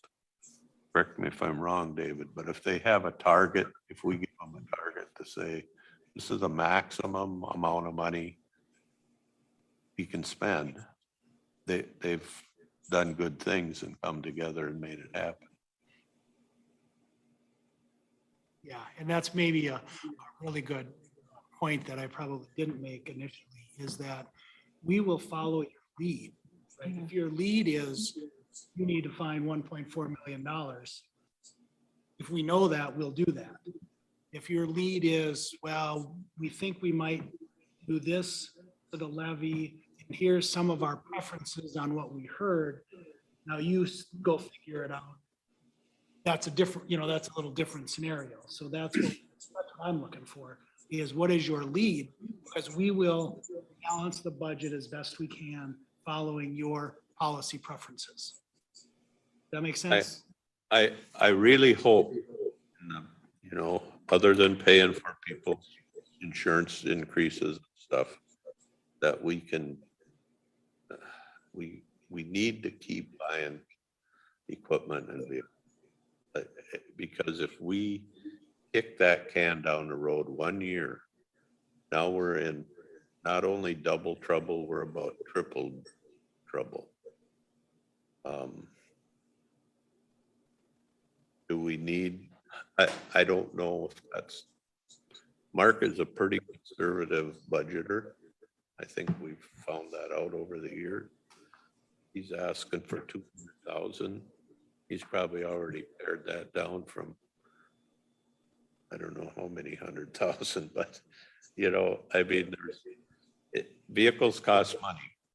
But we want our sheriff to be able to, when they have to go to a scene of an accident or a crime, we want them to get there without worrying about if their wheel bearing's gonna seize up or something.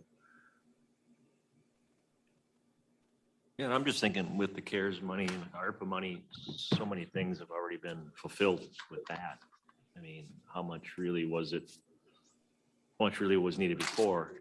And then with any balances left of ARPA, it'd be nice to look again at the list of what you can and cannot spend it on, and just to see. There's probably still there's people out there that didn't meet any requirements or didn't get as much as they needed. I would just hate to see a hit go on them at the end of it all, you know, where their taxes go up when maybe they squeak through and didn't. As a business, I know I applied for nothing, received nothing, and didn't. We were lucky enough to be open, essential. You were essential, I know. Just before we give the ARPA money back, if there isn't anything left. Because you're right, if we don't use it, it goes to the feds, then it goes to California or New Right. York. I'm not worried about not using it. But I mean, just to keep this as an option for part of it, some of it, if we can figure a way. I would, As easy as yours were, and I agree with you with that big a budget to get 92 grand. I think that's, yeah, doable. And with piggyback on with Matt, see how the sergeant position works. I mean, that's reasonable. But even if there's something that can come out of that. if we can buy, I don't know, can you buy extra squad cars with ARPA funds? Anybody figured out how to make that work? Like I kind of mentioned last time, if, you know, sometimes you get a new set of eyes on it, you know, I mean, or, you know, a brainstorm session or something. I mean, when you stare at something, sometimes you don't see it. You get a new set of eyes, somebody might walk in and go, well, wow, why didn't you think of this? The So we can. other thing, is it fair to say none of us are willing to go for the full 6% on it? Yeah, I mean- I'm not willing to go that much. And I don't know, is this where we talk about where we are willing to go, or are we gonna kind of crunch a little bit more and see if there's some low hanging fruit we can just yank off of there, or you guys have already kind of went through that, right? Or Yes, right. I mean, I think the presentations for the most part are not made up stuff, Yeah. right? I mean, most of what we hear, there's a legitimate. Yep. And so from now, you know, for the next month, I think there's a lot of room for us to reevaluate the revenues, right? Did we miss 20,000 here or 10,000 there that we think we can maybe increase those revenue amounts? It's probably, I mean, you know, it's not going to be $500,000. And then maybe they sometimes reverse downwards. And then there is the ARPA, where every day there's new interpretation of ARPA. And to the extent that we can fund legitimate things in ARPA, we're going to try to do that. And so that probably takes up some of that $1.4 million. You know, how much, we don't know yet. And then, yeah, beyond that, It's just trying to make the numbers work. And that's where on the, on the levy piece, not that you have to decide a levy today or next week or I'm gonna say next month, but you do next month. That helps us focus on the magnitude of what we're trying to do. Is there anything? Maybe if I could build on what JJ is saying. As people have built their budget, I know I focus on the increase that people have asked for that are eligible for ARPA. But is there something back in the building blocks of their budget that they are replacing, or they're buying something that we've missed that could have been bought with ARPA? So if you spend 50,000 on something in your department, you've got it budgeted in here, but it's not part of your increase. You know what I'm saying? Is it? Yeah, is there base budget stuff that's? Is there ARPA base budget stuff that's ARPA eligible that would help us get to the end? I think that's, we've all done that. I don't care if you're, what you're working on. Go back and look at it again and say, oh. Yeah, you can spend out of the wrong. Accountant usually catches at the end of the year for myself. And then just one other thing, I know with Matt, with his district and mine with those unforeseen increases that these small cities are gonna have to come up with because of was it a rule change with the taxing of the, Right. I've still read it 3 times, I'm gonna read it 3 more, but I would just hate to see, and I think the city of Bruno was one of them that got hit Bad. badly. I would just hate to see, first of all, they gotta overcome that, and then anyone in that small community now go, wow, now this just was raised this much more, and I don't know how to mathematically peel that apart and look at it, just how big an impact that's gonna be, first of all, what just happened to them a few weeks ago, and then now Right. you put this on top of it,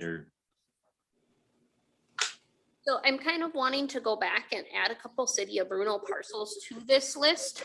Because the one thing with the City of Bruno that just off the top of my head is the fact that their values really from year to year don't hardly change.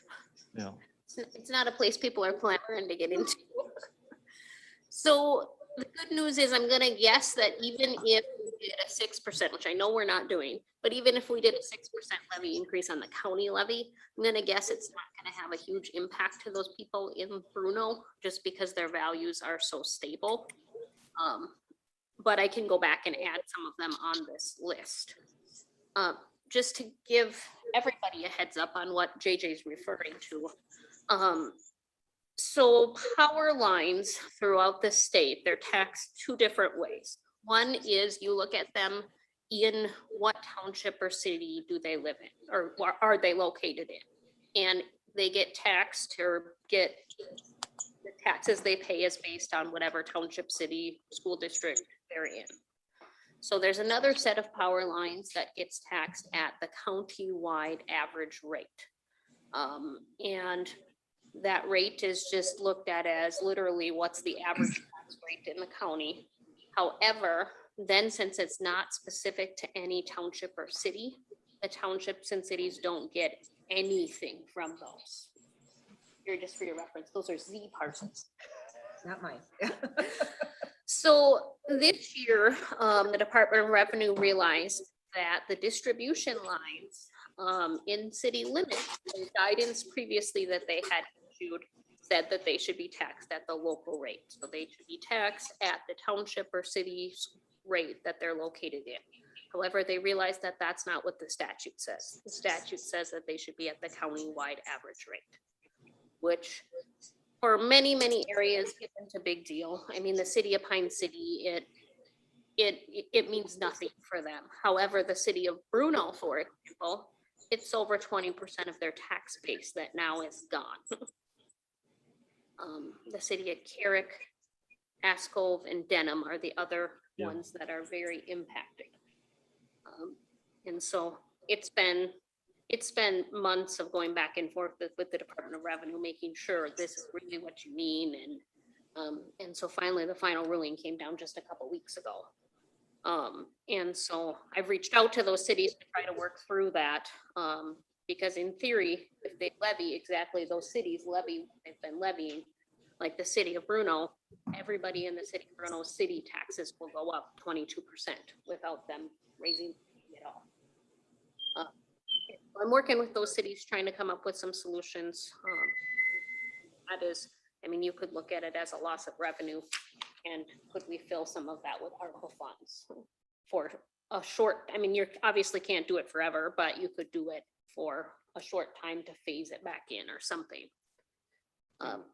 That it's a change in the tax capacity more than a revenue, because they're Right. they're in 2021, they collected X on their property tax. Right, and they still could collect Yeah. X in 2022 on their property tax. However, it would create a huge financial burden. Shoots, but there's a caveat in the law, right, that prohibits states, but maybe not local governments. And from- I think we can make a case on how it could work, just for with those ARPA funds, because it's such a huge chunk of, I mean, you could almost look at it as money that's no longer available because But of the change. Is it safe to say then a business has property in that city that they're tax exempt kind of then for that city? They don't pay this, I mean, they lost 21%, they lost. The power line, right. Right. So like, I don't know, the city of Bruno has a huge substation. I don't know what they have there that was such a huge value in the city of Bruno, but yeah, I mean, it's located there, but now the way that the statute's written and the correct interpretation of the statute is that it gets taxed at the county-wide rate. I'm assuming because it benefits everyone, not just the city of Bruno. Yeah, I could, maybe when we're done, we could.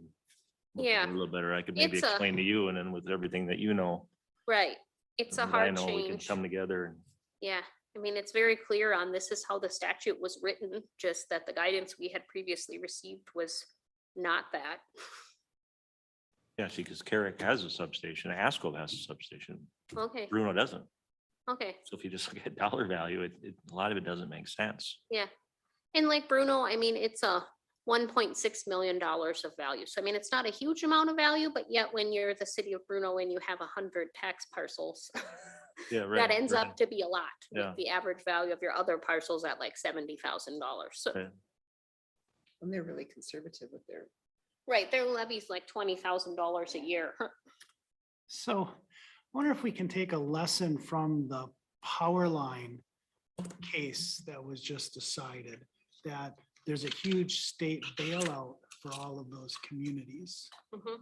If there's a legislative fix that would say, hey, you should, if you're willing to bail out those counties, why aren't you willing to bail out these cities, which in total is probably not. I mean, whole lot it's of a money. really small amount of money in total, but to those individual cities, it's a large amount of their levy. So, So they took 20 whatever percent from Bruno and gave it. well, it ends County? up getting now split between the county and the school district, and the school district is actually who ends up to be the big winner in it all. Because the part that we get is very similar to what ours has already been about half of the taxes anyways. Is the bottom line amount of money that the utility pays changing much? Or is Not it, much. it's just the The distribution? distribution that changes.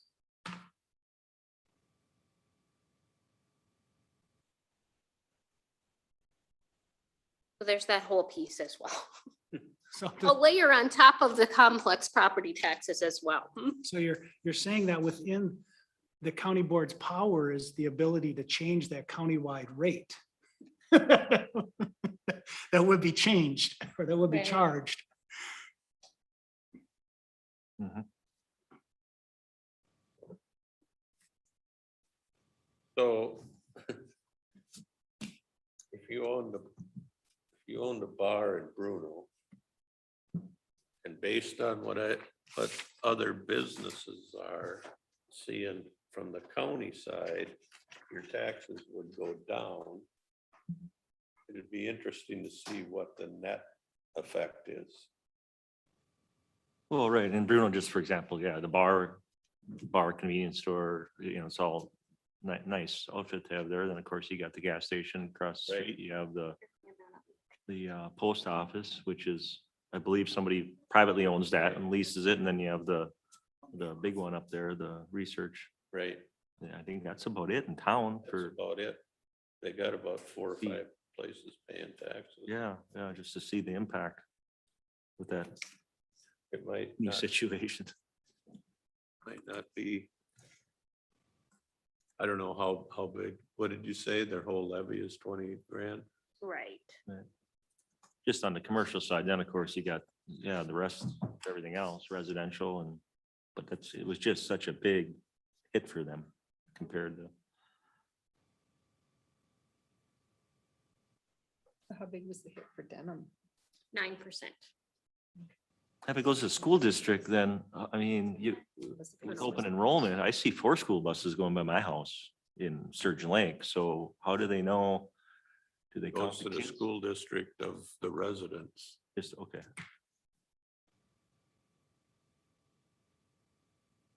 East Central. Central and below. Get it? Oh, city, yeah, I guess Because city of Denham though. is up- where they go to Willow, wouldn't they, or would they go to Moose Lake? Denham. So, Oh, yeah. does everybody want to mull this over for a few days?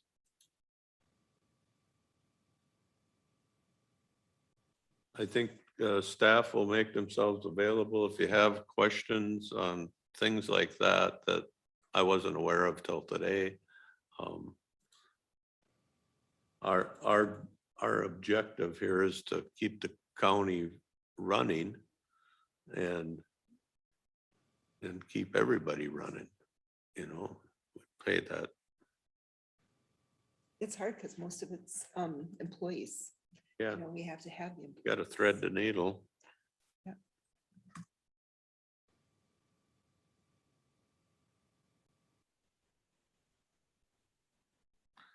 Kelly, Yeah. I'm just looking at a 2019 report from the League of Cities that shows Bruno's tax rate. And at 40.65 compared to the county average rate of 67. Mhm. Does that make sense? It seems like, so how do they lose so big? I just assumed they had a really high rate. No, but because, so their entire tax capacity, let's say, is $200,000. Or 88,270. Okay, approximately. I'm using round numbers. Okay, so $100,000, but now we've taken 20,000 of that from them because that power line is no longer part of their tax capacity. So it's gonna skyrocket their tax rate if they leave their levy the same.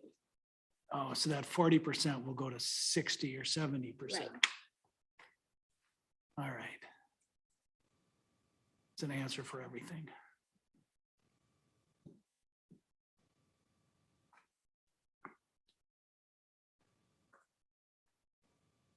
One thing that we haven't talked about, which was an ad, and maybe we talked about it last time, was the ag educator. I don't know if people had thoughts on that, going from Yeah, 0.5 to didn't 1.0. Go for we had talked about, now that it's not Rod, I know that we were talking about going higher so that we could keep Rod because he needed more.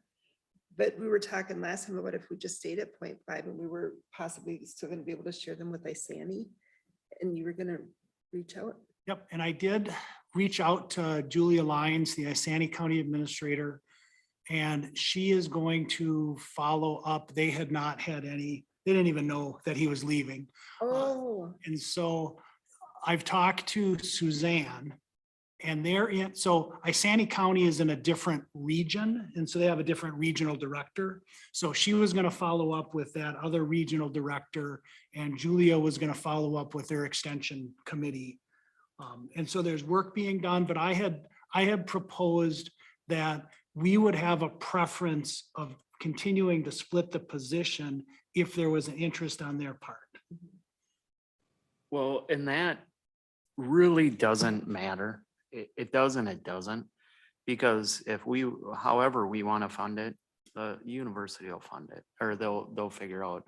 And like they've said, if they got a good candidate that wants full-time, they will figure out how to get them full-time. If they, so what we really looked at was we could pretty much bump to a 3/4 for, it was a few $1,000s. So bump up their time to 3/4, which like Suzanne says, that gets them to benefits level. Mhm. Now, if the person wanted full-time, there's a bunch of other stuff they can do for the university to get their position. That's what we're gonna fund is whatever. So, so I wouldn't worry so much about that if we gotta share with whoever. I think another thing we should explore is we take what we pay to contract for a master gardener. We put that on top of a 3/4 position. Now we got 100% position, and I don't think we're paying university a whole lot more than we're paying now. Mhm. And maybe not any more. And I'm gonna be the devil's advocate here in that if we're trying to close a $1.4 million gap, I would maybe suggest that we could save some money if we kept it at a half time. Mhm. And that way the service level does not decrease. I- Because we're really tugging against things like the fleet maintenance money Mhm. to stay away from staff, right? Mhm. That the new positions that are in the budget are pretty few. Mhm. And so to find any money is gonna be hard. No, and that's where, like with that halftime, if it stayed there, it's not the end of the world. And I would just maybe co-op, Josh, the point you made about if we tell extension that we want to maintain it at a half time, they have a lot of ability to figure out how to staff that position and give us a 0.5. And either it's just a part-time position or it's a full-time position and they'll find the other half-time to fill it. Mhm. Yeah, I mean, obviously we'll work with them, but and they will get a good candidate. It won't be a part-time, whatever, it won't be a McDonald's worker, I guess, is what I'm saying. They'll get you. They worked really hard. I just. Yeah, talked to her the yeah. other day and she said that they had a position out and she said, we just didn't, our candidates weren't good enough, Yep. so it's back out Yep. until they get the right person. They work really hard to get the right. for the success of that position, I think the sooner that extension knows the direction that we want to go, the less of a break in service there'll be. So do we want to just tell them to stick with 1/2 then? Yeah, I don't know if we do it now or we do it later, but. I don't- it's kind of the- I think she figured if we knew by the time we set our preliminary, they would be fine with that. So I don't think it'll really help right now or make much difference. But it would help us to know where we're at. So here's my takeaway is after today, I would make the numbers, or Kelly would actually make the numbers reflect that it would be a half a time position at the proposed rate that extension gave us, which is likely a decrease in total dollars from 2021. I say we do that, then I came up with my money. No, that's only about 30 grand. Oh, that's, oh, shucks.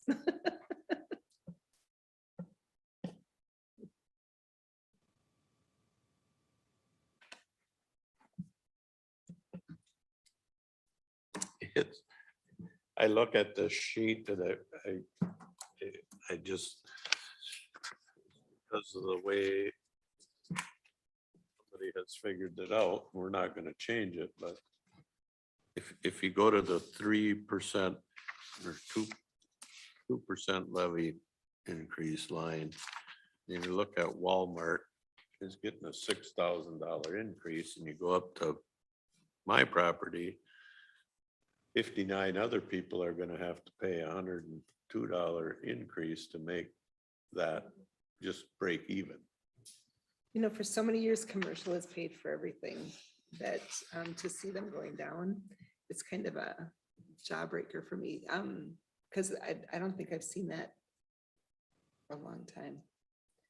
So what happened that made it so that commercial went down that much? Well, it's because the commercial values Okay. stayed so stable, where the residential, those house values popped up so much. Okay. So you've got just that tax shift of Mhm. the residential, the houses are now more of the percentage. Do you know what residential versus, well, what percentage of our levy does commercial pay? Do you know that? I don't know. Okay. We I could have a figure it chart out. though, that we use at the TNT meeting that shows that, so we can update that chart. Okay, I was just curious. Do you think it's half? No. it's Not even less. close? That's one of the problems we have, Josh. I think in our counties, we don't have that commercial property tax base. And when you have a lot of ag homestead Yeah. and homestead places, the homestead get whacked Yeah. hard. So there's not any seasonal in here. What happened with seasonal properties? Are they? They're very similar to the res properties. I guess I don't have anything on a lake here. But I tried mine across. And even Sturgeon, and those, their values Mhm. went up. What department, where would the forestry, who do they fall under? They fall under. The land department. Land department. And what was the changes in that for, does that stand flat or no increase or? Right, it stays pretty much the same because that's not paid for at all with levy dollars. That's only paid for with land sale and timber. So they're wholly funded by Right, timber and land. sales. There's no levy dollars there. Is there somewhere, is there a breakdown on that somewhere in here that I overlooked? Yeah, we got that. It was in with Kelly's. Yeah, note back at the on first that. meeting. August. That was last week. Yeah, there's not really. Because that's not in my presentation because it has no levy dollar association. That's in, I did my presentation at the August 17th board meeting. And so those sheets were there. Okay.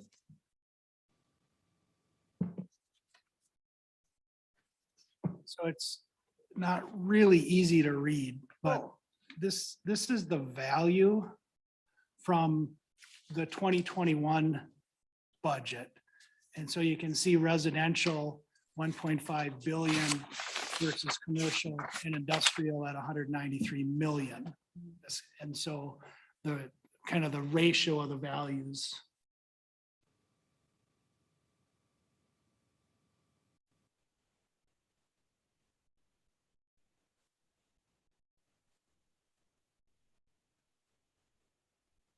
Yeah, and ag is high too. Yeah, ag is high.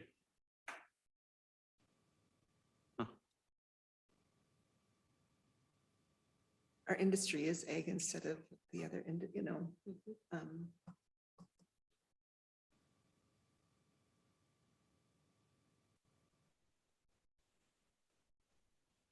But if you figure seasonal is kind of a, not commercial, but it is kind of a, I mean, that is a business kind of deal. I mean, that's just non-residents coming in and jacking you up a lot, you know, quite a bit, if you look at it.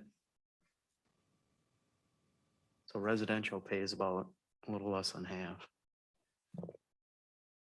Well, this is the value, we'd need to do the Yeah. tax capacity chart to be able to draw that conclusion. It's so hard to talk about the property tax without sounding like you're trying to misdirect.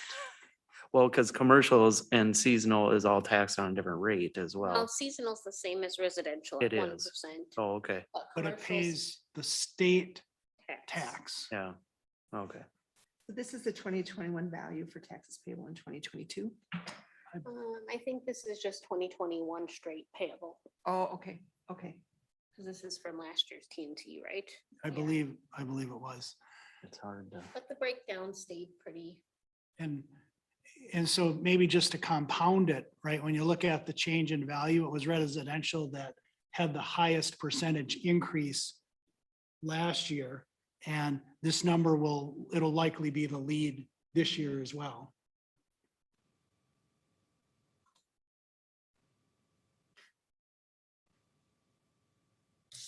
What do you think, Matt? That's a good question. I think I'm ready to mull this over a little bit. I've Yeah. seen Bree shaking her head. I think we'll all have questions and we'll all call David and Kelly and say, what did, I heard this, but I didn't understand it. 'Cause I do that 3 days later, right? Well, even at that 6%, we're under the need on all the asks. Right? Yeah. No, Steve found his. Yeah, He not got after us. Steve's cut it. Yeah. Cut. Yeah. So we have a special meeting committee of the whole scheduled for the 14th at Nemash. So in my mind, that would be like the next logical place to have a conversation. The agenda for the board meeting goes out tomorrow. So that we wouldn't be able to turn anything around. If you wanted a discussion on the agenda for next week, we can certainly do that. I think next week, David, we'll just, if somebody has questions, we can do it under other. Otherwise, we won't have we'll save our discussion. And I don't know if we can come to a conclusion in one meeting of where we want to set the levy. At some point, we're going to have to take a vote and set the levy at a number, because we levy in dollars and then somebody else does the calculation and figures out the percentage, but that's kind of, at some point, we got to set that preliminary levy.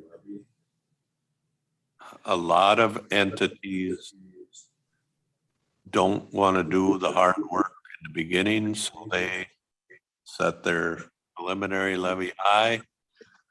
That's what all the calculations are done when you get your little sheet of paper or in the mail. And then if you set it at 10%, everybody gets all cranked up, and then you're gonna end up at 2 anyway. Might as well do the hard work between now and the next couple of weeks. Get it done. So if we wait till the committee of the whole meeting in September, is that going to give enough time? If we say this is the number that we want, that dwindle down and determine where it's going to go? Or is that pushing it? I think We I'm gonna can, be working on things between now and then as well. we can set our levy in 1 day's notice, as long as it's before the end. We might not have a balanced budget by that day, which we've done before, but the earlier we kind of give an indication to the staff of where we're headed in a levy, the easier it is on everybody. And so in my mind, the natural schedule would be the follow-up conversation on the 14th. And then the regular meeting on the 21st is where you would set the preliminary levy. And if on the 21st, you didn't feel like you could do that, then we'd have to set a special meeting for that following week. But I'm always skeptical that we'd have some great awakening in that last week that would say, oh, now it's clear. But like you said, we can decide what we want to do. The budget might not be balanced, but we don't have to vote on a budget till the end of the year. Yeah, all you're voting on is your confidence in your ability to balance the budget within the levy you set. Yeah. So when we do Namaji, we're not going to be able to do Zoom meetings, correct? That is correct. There will not be an electronic component to the Namaji meeting. Matt, do you think that you'll be able to be at Namaji? You okay? Were you saying something to me, Terry? Yeah, do you think that you'll be able to be at the next special meeting up at Namaji? Because we won't be able to do Zoom. I didn't get all that. Hang on here. Hang on. I could talk into this. Does that help? Go ahead. Do you think you'll be able to be at the next committee of the whole meeting that's going to be held up at Namaji? What is the date? September 14th? I would love to be because I don't like this process for me at all, but I don't know the answer to that question. Okay, because we will not be able to do Zoom at that meeting. I'd rather have him there if we're going to talk budget. Just, Yeah. Yeah, and that's the downside about meeting in these other places is the technology is not reliable. And we just know firsthand with Becky Laurie on video conferences that she's been on, that her connection is particularly not reliable. And then also, You think I can be home for the 14th? it's, are we doing it with a laptop? Or are we asking Ryan to pack up the rally system and move that? right. Because it's portable, but it's not really that portable. Would we want to consider moving that meeting back to the courthouse? With him to, I mean, Matt will have a good sense of to tell us what he'd like to see too, I think. I mean, we're not setting the budget, so we're just doing the preliminary. Mhm. So it's not, if he can't make it, we can figure it out. So I think anyways. I think so. So he'll voice to the chair or to David or to Kelly. We will not set the levy until our second meeting in September. Mhm. Yeah.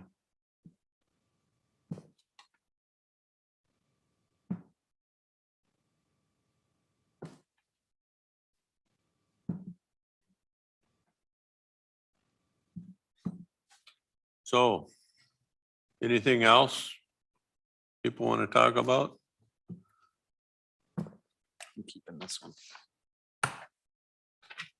If not, we'll call the meeting adjourned. Thank you. Thanks, everyone. Thank you.